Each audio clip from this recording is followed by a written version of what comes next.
সাতক্ষীরা ৪ আসনের জামাত মনোনীত এমপির ভাইরাল ভিডিও নিয়ে তুমুল আলোচনা সমালোচনা চলছে। এই আলোচনা সমালোচনার মাঝখানে আমার কথা হলো, এই মেয়ে যদি তোমার বউ হয় তাহলে রে ভাই, ধরা খাওয়ার পরে কেন বউ? এর আগে মানুষ কেন জানে না? তোমার আমরা এর আগে বহুবার দেখেছি, রিসোর্টে ধরা খাওয়ার পর কেন বলতে হবে সে আমার বউ? বিয়ে করলা, মানুষ কেন জানে না? এটা খুবই অবাক করার ব্যাপার। অর্থের ঝনঝনানিতে শুধু চেতনাদণ্ড জাগ্রত হয়ে উঠলে গোপন বিয়ে কেন? বিয়ে চারটা করো, মানুষের জানাও। টাকার তো অভাব নাই মানুষকে জানানোর জন্য, কিন্তু গোপনে কেন হবে এই কর্ম?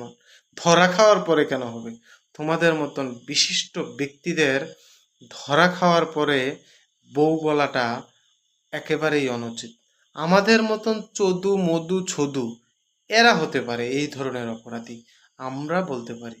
কিন্তু তোমরা জাতির বিবেক, জাতীয় সংসদ থেকে সারা দেশ নিয়ন্ত্রণ করবা, আইন প্রণয়ন করবা, তোমরা হোটেলে যায় ধরা খাওয়ার পরে বউ পরিচয় করাই দিবা, মানুষের মাঝে বিভেদ সৃষ্টি করবা। এটা তো হতে পারে না ভাই, কি আর বলবো।